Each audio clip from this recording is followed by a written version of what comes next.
নমস্কার বন্ধুরা, ঈশান মাম্মাস কিচেনে আমি সোনালি আপনাদের সবাইকে স্বাগত জানাচ্ছি। তো আজকেও দেখতে পাচ্ছেন কিন্তু আমাদের এখানে ভালোই বৃষ্টি হয়েছে।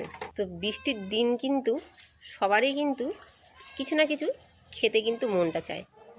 তো আজকে আমাদের বাড়িতে হঠাৎ করে প্ল্যান হলো কেননা ঘুগনি বানানো যাক। তাই আজকে আমি আপনাদের বানিয়ে দেখাবো ঘুগনি। ঘুগনি তো মোটামুটি আপনারা সবাই জানেন কীভাবে বানানো হয়, তবু আমি কীভাবে বানাই সেটাই আপনাদেরকে আজকে আমি দেখাবো। তো চলুন আমার রান্নাটাকে গিয়ে শুরু করি। তো এদিকে কড়াটা বসিয়ে দিয়েছি, কড়াটা কিন্তু আমাদের গরম হয়ে গেছে। কিছুটা সর্ষের তেল দিয়ে দিচ্ছি। তেলটা আমাদের গরম হয়ে গেছে, এবারে কুচিয়ে রাখা আলুটাকে দিয়ে দিচ্ছি। সামান্য একটু নুন দিচ্ছি, হলুদ দিয়ে আলুটাকে একটু ভেজে নিচ্ছি। তো এই যে আমাদের কিন্তু আলুটা ভেজে নেওয়া হয়ে গেছে, এর থেকে বেশি কিন্তু আমরা আলুটাকে ভাজবো না। এবারে আলুটাকে আমরা তুলে নেব।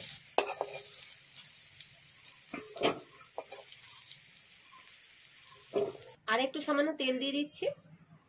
এবার এখানে একটা বড় সাইজের পেঁয়াজ কুচিয়ে রেখেছি, সেটাকে এবার দিয়ে দিচ্ছি। পেঁয়াজটাকে একটু ভেজে নিচ্ছি। তো পেঁয়াজটাও ভেজে নেওয়া হয়ে গেছে। এবারে দিচ্ছি 1 চামচ রসুন বাটা। রসুন বাটাটাকে দিয়ে একটু ভেজে নিচ্ছি। আর বুটটা কিন্তু আমি আগে থেকে নুন হলুদ দিয়ে প্রেসারে 2টো সিটি মেরে রেখে দিয়েছি। এবারে দিচ্ছি 1 চামচ কাঁচা লঙ্কা বাটা। আর এখানে আছে ধনে, জিরে আর গোলমরিচ একসাথে করে আমি বেটে রেখে দিয়েছি। আর আছে এর মধ্যে আদা। এবারে এটাকে ওর মধ্যে দিয়ে দিচ্ছি। কিছুটা টমেটো কুচি সেটাও দিয়ে দিচ্ছি। আর মশলার প্লেটে প্রচুর মশলা লেগে রয়েছে, তো প্লেটটা ধুয়ে সামান্য একটু জল দিয়ে দিচ্ছি। এবারে এর মধ্যে একে একে গুঁড়ো মশলাগুলোকে দিয়ে নেব। হলুদ, নুন আর দিচ্ছি কাশ্মীরি লঙ্কার গুঁড়ো। আর সবশেষে দেবো সামান্য একটু চিনি। এতে কালারটা কিন্তু আরও সুন্দর হবে। সব কিছু মশলা আমি কি করবো, ভালো করে কষিয়ে নেব। আর এখানে কিন্তু আমি গোলমরিচের ব্যবহারটা একটু বেশি করেছি। ঘুগনি করার সময় একদিন একটু গোলমরিচ দিয়ে রান্না করে দেখবেন, সত্যি কিন্তু ঘুগনির টেস্টটা খুব সুন্দর হয়। তো এদিকে কিন্তু আমাদের মশলা কিন্তু রেডি। এবারে আমি ভেজে রাখা আলুটাকে এর মধ্যে দিয়ে দিচ্ছি। আর বুটটাকে তো আমি আগেই বলেছি সিদ্ধ করে রেখে দিয়েছি, এবার সিদ্ধ করে রাখা বুটটাকেও দিয়ে দিচ্ছি। দিয়ে সব কিছু ভালো করে মিক্স করে নিচ্ছি।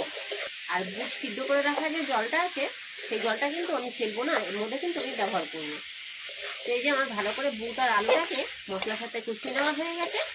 এবারে আমি পরিমাণ মতন জল দিয়ে দেবো। সিদ্ধ করে রাখা বুটের জলটা দিয়ে দিচ্ছি।